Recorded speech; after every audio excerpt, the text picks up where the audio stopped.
Today we're going to discuss some of the screening blood tests available to you during your pregnancy.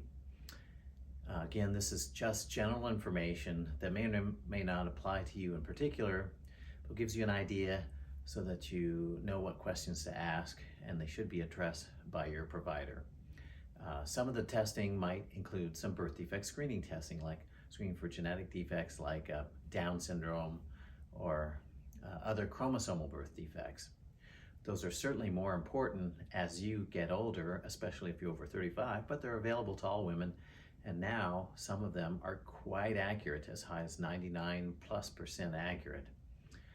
One of those tests is called the cell-free DNA test, or the NIPT test, and it looks for the baby's chromosomes floating around, the baby's DNA floating around in your blood, and can analyze it and tell you, for example, if your baby has Down syndrome, with a high degree of accuracy. I really like this test and encourage it, especially if you're over 35. There are some other tests that screen for that, called the quad screen or triple screen, and maternal serum alpha fetoprotein. Those are the AFP test, or maternal serum alpha fetoprotein test, looks for spina bifida, openings of the spine, open neural tube defects, and those now are often less often done because of the more accurate cell-free DNA test. Those can be detected from an ultrasound, the anatomy ultrasound, from 18 to 22 weeks. But on some circumstances, if you're at higher risk and that's what you need to speak with your physician, they may still be appropriate for you. There's also carrier testing, which you'll only need, so those tests are for that particular pregnancy, but carrier tests are to see if you're a carrier for an illness that you only need once, that pertains to every one of your pregnancies.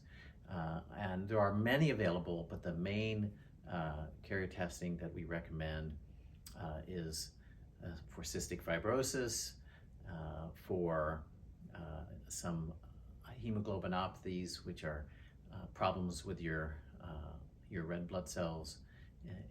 That includes, for example, sickle cell disease, also Tay-Sachs disease if you have a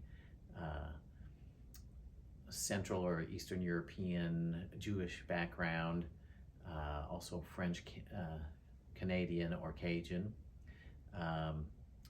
For the sickle cell, that's more likely in women of African descent. There's also SMA, spinal muscular atrophy. So those are the main screens, and also Fragile X syndrome as well.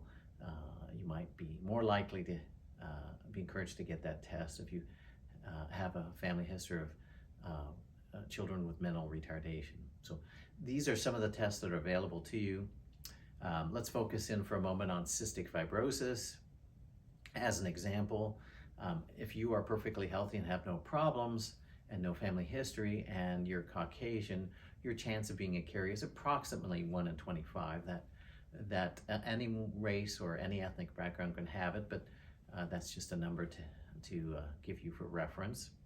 So if you are a carrier, you're not affected, but if we check you and you are a carrier, then your partner can be checked, and if they're the same race, ethnicity, then they also have a 1 in 25 chance. And if they're not a carrier, then you're done. And if they are a carrier, then that would mean that your child would have a 1 in 4 chance of getting the illness, cystic fibrosis in this case, a 1 in 4 chance of not having it at all, or not even being a carrier, and a 2 in 4 chance, so 50% chance that they would be a carrier, just like you if you were. So it's important, and those carrier status tests can actually be done before you're pregnant. If you are a carrier, or if you're both carriers, there are interventions that can be done. We don't have cures, although at the time of this taping, there's all kinds of exciting developments in the field of CRISPR, which is something you might be familiar with. It was the technology used to create with the COVID vaccines from the Pfizer and the Moderna.